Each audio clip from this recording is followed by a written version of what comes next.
So the second part of the Baroque that I wanted to talk to you about is what we call the Dutch Baroque or the Northern Baroque.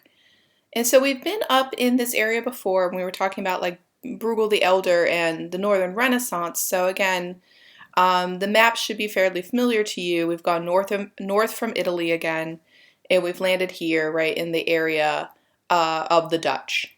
And what is unique about the Dutch Baroque? There's a lot of similarity as far as the concepts, right, with some of the ideas we talked about with the Northern Renaissance. For instance, there is a propensity towards Protestant subject matter or Protestant attitude, right, in the type of stories you're going to be seeing here. So again, that sort of split between the South being more Catholic, the North being more Protestant, and that influencing what's created, that's going to hold sway here still. I always use the words quiet drama when I talk about the Dutch Baroque, because I think, when we talk about the idea of the dramatic in Baroque, we think about it as more sort of a flamboyant idea. And when you look at Italian Baroque paintings, let's say, or sculptures, you see it as a much more physical, visual thing. And what I see with the Dutch is that they're looking at subjects that are dramatic, but it's more of a quiet drama. And I'll explain this as we go along and try to make it very clear what I mean by the idea of quiet drama. And again, kind of do some compare contrast so you can see pieces from the Italian Baroque contrasted against, pieces here, and then think more about that quiet drama idea. And again, we're looking at subject matter that often focuses on the middle class. And we see very much a pride in profession attitude. I'll show you some group portraits and talk a bit about the idea about what you do for a living defining you, right, in this area, and how that definition of your job relating to who you are as a person being very important to Dutch people. So we'll start with Rembrandt and look at his artistry first, and then move on to talk about Vermeer, and finally end up with some still lifes by Haddad. Now, Rembrandt's probably one of the most well-known of the Dutch Baroque artists, so to me, he seems like a very logical place to start. And I'm starting with his work, The Anatomy Lesson of Dr. Tulp. And the reason I wanted to show you this piece, first off, is because it is a group portrait. And I'm only showing you this one, but you can Google group portraits in Dutch Baroque art, and you'll see there's tons of this idea of group portraiture that can be created. So I wanted to show you an example of a group portrait. Now, why did they do group portraits? We think it was a way for them to celebrate everyday people and the kind of jobs that they were doing. So you'd see like a group portrait of like woodworkers, a group portrait of stonemasons, and here you're seeing a group portrait of surgeons. People who are learning to be surgeons. So they're learning from Dr. Tulp, who's their professor, essentially, and their students, right? So they're learning about anatomy as he dissects the body, right, and is showing them the different muscles, right, in the body. But this idea of a group portrait, I think it was a simple way of trying to celebrate everyday people, what their jobs were, and say, we take pride in what we do for a living. There were no cameras yet. There was no photography. So this is the way that you could document groups of people, right? Have a group portrait commissioned. And as you look at the piece, you'll notice that Rembrandt definitely picks up on that Caravaggio-esque style. It may not be as dramatized as Caravaggio, but you'll notice all the elements are there, right? Darker background, everything close to the picture plane, right? Some diagonals, spotlight. Again, some things are muted a bit. The dark background's not as dark here. But you'll notice that Rembrandt obviously is picking from that Caravaggio toolbox of like, this is how you put together a painting composition. This is the way that they liked to do it right during this time. So you see all those elements right at play once again. And again, I love this piece because I think it has a lot of personality. It really shows you that the Dutch were focusing on everyday people, showing their personalities. Each of the students is individualized. And some people wonder even if the guy in the back holding the paper, whether that was like a list of everyone's signatures, as a way to like identify everybody. It's illegible, you can't read it, but some people wonder if that was sort of a way of trying to suggest, these are all the students in the class, let's say, almost like a yearbook photo, right? So Again, I show you this one because I love how it celebrates, the idea of group portraits, profession, and those kind of subjects for the Dutch. This is another famous Rembrandt, right? The Return of the Prodigal Son. I had mentioned that when you go north, religious subjects aren't as common, and when they're done in a more simplistic way. This is from the Protestant influence. And this is what I mean by quiet drama, too. Because The Return of the Prodigal Son is a story where normally you see sort of the focus on the drama of the event.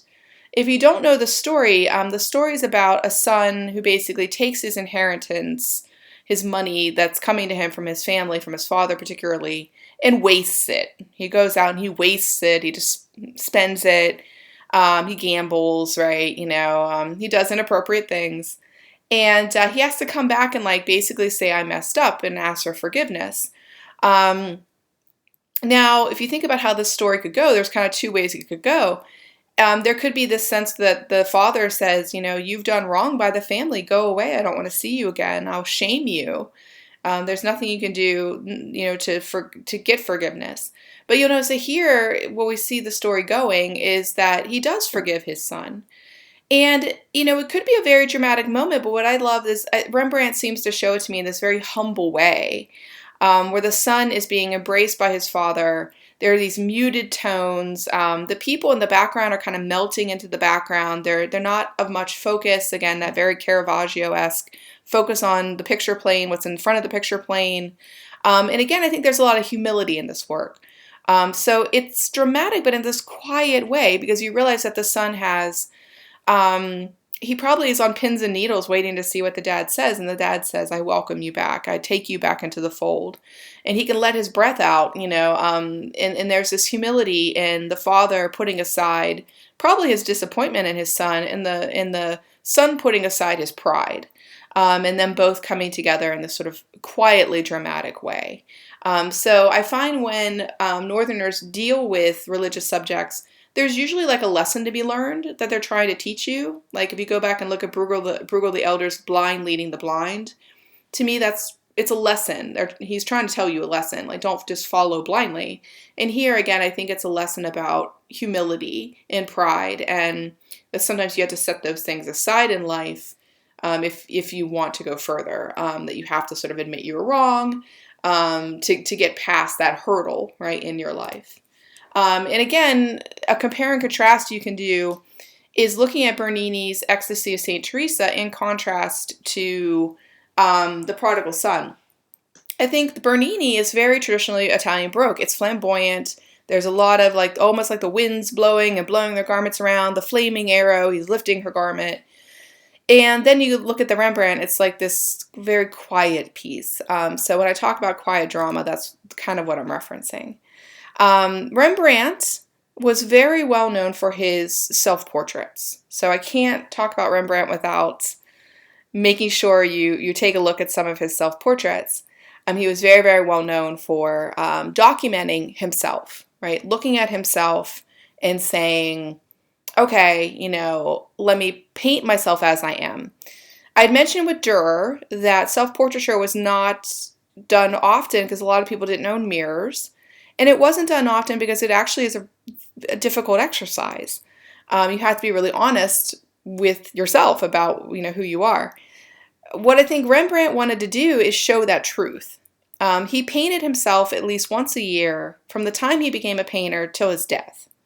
So throughout his life, he was constantly painting himself. So I tried to pick some self-portraits across the spectrum of his life to give you a sense of, again, that longevity of the practice that he was doing. And I think that Protestants were more about truth-telling. They were like, okay, maybe it's not pretty, but let me show you the truth. Let me strip it down bare and let me show it to you as it is. And you'll notice in the early self-portraits, Rembrandt is a younger man and, is having fun with his wife, right? And then as he gets older, like in this piece, he is more serious. He's holding his paintbrushes and his palette. He's about his profession here. He's like, this is what my life's work has been. When you strip away everything, I've been a painter. That's what I've been. This is my journey.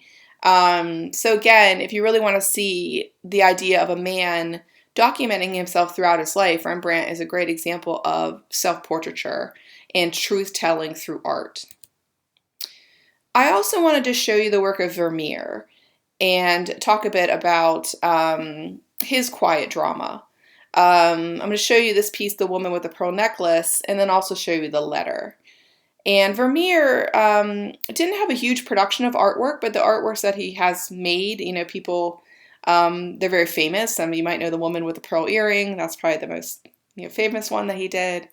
But you'll notice what he does are these little kind of symbolist pieces. A lot of people look at them and they think, oh, it's just a pretty woman wearing jewelry, right?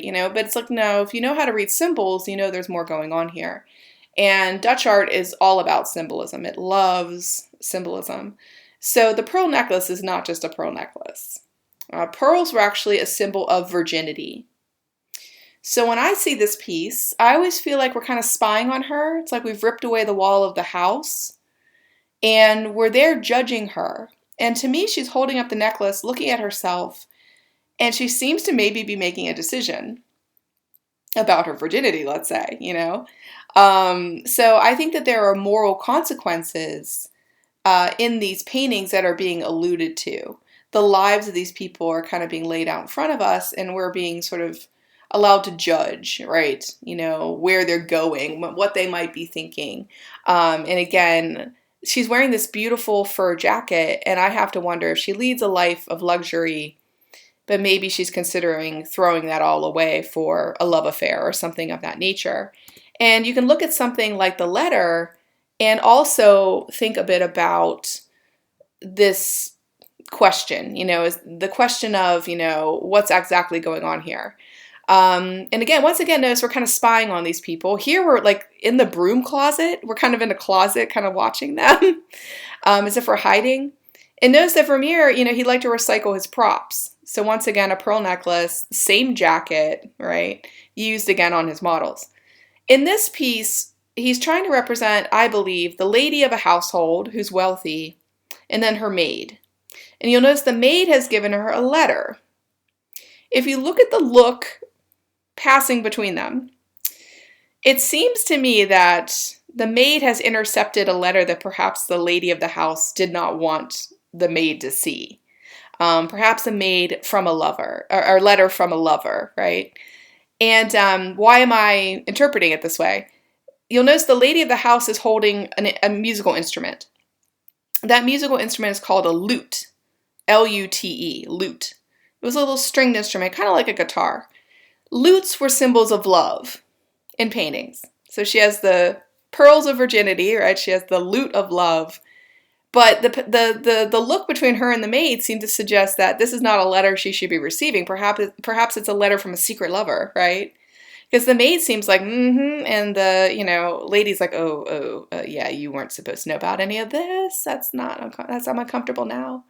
And Vermeer also used paintings in his paintings. So you'll notice that there are these happy paintings behind them of like lovely landscapes.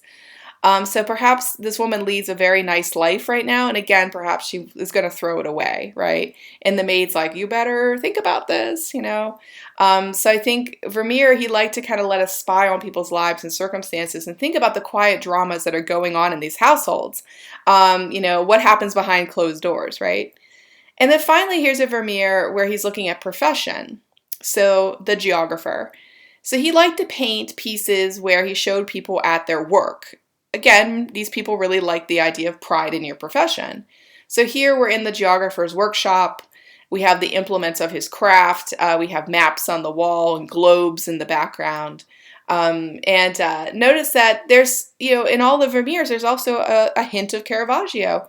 Close to the picture plane, kind of spotlighty kind of effects, right? You have all that going on, diagonals. Again, the darker backgrounds aren't as much used here because they put symbols in the backgrounds, but you get that same flavor of composition. And then finally, you run into an artist like Haddad, who is famous for his still lifes. Now, a lot of people walk right past still lifes in museums and think fruits, on tables, cups and saucers, and This is super boring, right? I'm sure if you're an artist, you've been asked to paint a still life. But here's the thing, Dutch still life was filled with symbolism. So it's actually not boring. It's actually pretty interesting. So they use their still life to communicate symbolic thoughts. One of them is what we call memento mori. Memento, to remember, mori, death, a remembrance of death. And if you look at this still life, you'll notice that there's a glass half empty or half full. There's, serving things that are tipped over. There's glasses that are broken. In a general sense, is somebody has left the table in a hurry. Dutch people would say, death is always coming for you. Death is always present. It could arrive at a moment's notice. You might have to hurry from the table because you hear a loved one has been struck down, right, in the middle of your meal, leaving your food to rot, right? They were very big on, you should remember that death is always present. No matter how much luxury you have, no matter how much money, death is always stalking you, which leads to the other term, vanitas. The vain, the vanities, right? Remember the bonfire of the vanities that Botticelli participated in. So vanitas is that, you shouldn't be too attached to your worldly goods. So often I look at Dutch paintings and I see these luxurious things, pearl necklaces, fur-lined jackets, the tableware here, it all speaks to luxury, sumptuousness, money. But at the same time, if you look at the Dutch and read their journals and sort of look at this time period, they always said, yeah, we're a prosperous society. They were mostly bankers and traders, so that's how they made most of their money. So pretty comfortable financially, but they always talked about how they understood that death was very close to them and that all the money in the world couldn't save them from, going on to the great beyond, that death waited on no man. So they were always talking about, like, don't let, your luxury overshadow the fact that you should be a good person or that you should go to church or that you should be Protestant and, faithful. And they try to have a balance between living a good life and having perspective, I guess we should say, So they tried to think about memento mori, remembering death, and vanitas, not letting their minds run away with themselves as far as their wealth was concerned, to always keep it in perspective. And this is a wealthy table, not just because of the tableware, but also the things that they were eating. Things like the oysters would have been luxury goods, and the lemons especially. Lemons were imported from Spain. And if the Spanish Netherlands below them was a Spanish territory, so the Spanish would send oranges and lemons and such there, and then they'd be imported further north. But again, these were things that were expensive because they had to travel a long distance. So just like today, if you get something like dragon fruit, it's going to be more expensive because it comes from further away. Same thing here with a lemon. They wouldn't just be asking you for lemon in your water back here in the Dutch time. That would have been expensive, right? So if you have a lemon on your table, you had money. And the fact that, again, it's curled and peeled here and sort of left, again, kind of speaks to this idea of waste and, memento mori and such. We have to think about those concepts as well. And this is another Hada. I don't think I really have to explain much here. I think the symbolism reads loud and clear. The skull, the tipped over glass, but also like the smoke coming out of the ashtray, like the just extinguished cigarette. So when they use still life, they use them in a way to speak symbolically, right, about the world around them, and use the symbols to create, in a sense, instructional pieces, to say, think about death, think about luxury, think about what you're doing, and the choices that you're making.